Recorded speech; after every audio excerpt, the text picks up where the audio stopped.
everyone. In this session we are going to look at the syndrome decoder. So we are going to design here a decoder. Now as we know that syndrome if we look at the value of syndrome S is generally useful to check whether the received sequence is having error or not. So let's say, suppose for example, at the receiver, suppose we have received a sequence 10110, and let's say suppose the input transmitted sequence X is 10111. So what does it mean? The error is actually available in the last bit, because this is what the transmitted data and this is what the received data. So the error is available in the last bit.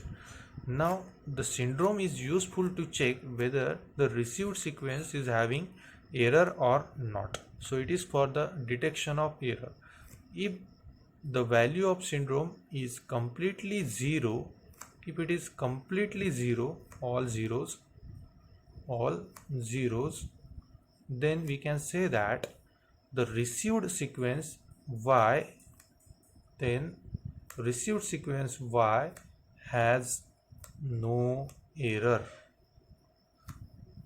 And if the value of syndrome is non-zero, that means Y, received sequence Y, is having error. So this is what the purpose of studying the syndrome. Syndrome is useful for the detection of error. If the value of syndrome is completely zero, no error is there in the received sequence, and if the syndrome is non-zero, it means the error is available. Remember, the syndrome decoder is useful only for the error detection purpose. Now, in which exactly the bit error is occurred, so for that purpose we are going to calculate the value of syndrome, and the formula of syndrome is the received sequence Y. We're going to multiply this Y with the H transpose matrix.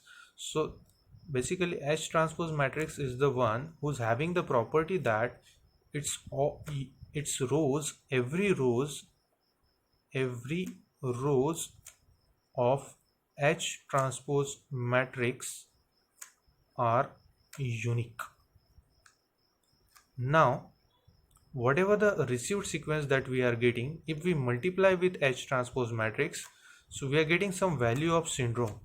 If that value is 0, so no error, but if the value is non-zero, then it means it is having the error. Now whatever the value that we are getting of syndrome, we are going to compare that value with each and every rows of H transpose matrix. So if it matches with any row of H transpose matrix, the error will be available in that particular bit. Let's say if suppose the value of syndrome is matches with the second row of H transpose matrix, it means the error is available in the second bit of the received sequence Y. Now here in this session our job is to design a syndrome decoder only. So we are going to make focus on syndrome decoder. So this is what the generalized design of the syndrome decoder. It is composed of some of the shift register. So how many shift register once again we needed here? So obviously q minus 1 shift register, q shift registers we required, since we counting from 0, so 0 to q minus 1. Similarly we required q number of XOR gate and some feedback elements gain and some switches. So basically we are going to use here one switch which will be connecting at terminal number 1 first, and then later on it will be connecting at terminal number 2. At the output of this terminal number 2 we are getting the value of syndrome. Now let us see the operation of this syndrome decoder. What will happen? Whatever the received sequence that we are getting here, it will be applied to this particular syndrome decoder, provided the last bit will be routed first. So until and unless the last bit that is the first bit of received sequence is not routed through this design, the process will be going on and on, and at the end of the last received bit which will be routed through this design, we will get the final syndrome value S. Now let us see with the help of example how we are going to design a syndrome decoder. Here is the example. Design and syndrome decoder for 7,4 cyclic code generated by GP. So GP is the generator polynomial given here, PQ plus P plus 1, and verify whether the error is occurred or not in the received code vector. So basically this is the received code vector, it is given to us. It means it is value of y. So first of all, whatever the data is given, let us write it down. So from the given size 7, 4, we can write the value of n, which is 7, k is 4, so obviously q is 3. Now our next job is to look at the feedback gain. So from where we are getting the feedback gain? From the generator polynomial. So let us write the generator polynomial here. So we can write in its system in its proper form. So first value is always 1 and the last value is p raised to the power q, that is pq, and in between it is p. So let us compare this value with the generalized equation. So first value is always 1, last value is p raised to the power q, which is p3. In between we can write g1 p1, g2 p2. So what if we compare these two equations? G1 is 1 since p1 coefficient is 1, so g1 is 1, and since no p square value, it means g2 is 0.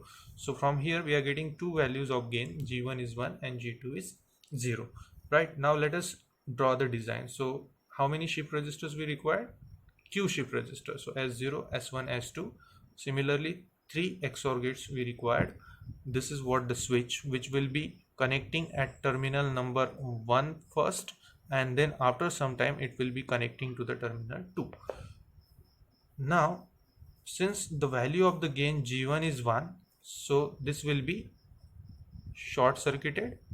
Since G1 is 1 and G2 is 0, so this will be open circuited. The gain, since S2 is having the feedback path this way from this XOR gate, so it is having the open terminal. Why? Because the gain is 0. Now for this design we are going to find out the value of the syndrome S.